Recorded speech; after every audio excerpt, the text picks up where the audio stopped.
What's up, gentlemen? Welcome back to the channel. If you're new here, welcome to the channel. I'm Joshua Halla. I talk a little bit about travel, a little bit about dating, a little bit about money, and a little bit about everything that I find interesting and or entertaining. So with all that out of the way, let's get into this video.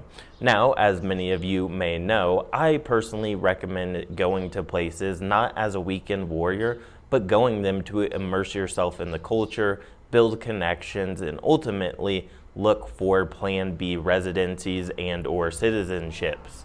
And I know that isn't for everyone, but one thing that you should know is that in order to get access to the highest quality women, you're likely going to have to set roots in these places and start to build some social connections. You're not just going to find the 9s and 10s and the highest quality women on these dating apps because, surprise, surprise, they are insanely valuable, and so they really don't need to be using dating apps. Also, with all that said, when you go to a specific country, you might be interested in setting down longer term roots. I know that's actually what happened for myself when I first went to Thailand.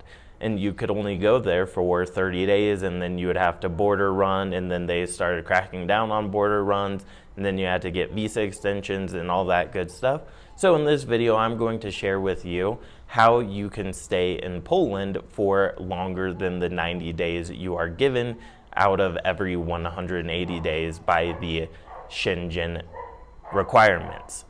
Now, obviously, you could get temporary residency, permanent residency, or citizenship, but here is one other method. And I haven't used this method in 2024, so do your own research, but ideally, this gives you a good place to start.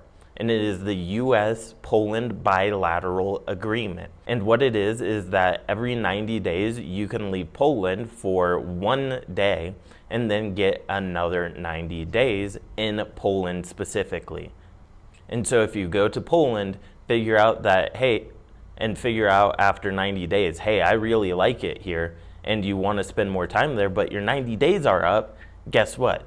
What you need to do is you can go to Ukraine for a day, or maybe that's not the greatest idea right now, but you catch my drift, and then you can come back.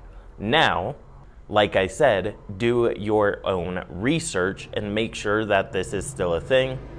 I know it was still a thing in 2023, but I haven't had to use this myself in quite some time. But I want to share the knowledge that I've acquired over time with you, and hopefully you can use that as a resource. So that's going to wrap up this video, fairly quick video. If you have any questions, leave those down in the comments below. Make sure to like and subscribe. It helps your boy out with the algorithm. Also, by the way, super chats have been enabled, memberships have been enabled if those are something that you would like to use in order to support the channel, because once again, I remind you and I urge you to go vote on the poll on my community tab for where you want me to go after this channel has brought in $1,000 in revenue.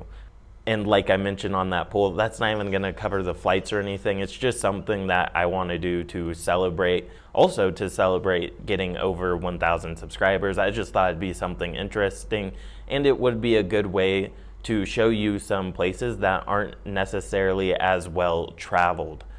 All right, so go vote on that poll. And one of the options is to leave a comment with the place that you would like me to go if it's not one of those places that I mentioned there. Okay, so that's gonna wrap up this video for real this time. And thank you for watching. I truly appreciate it. And I will see you guys next time. And as always, peace. Much love.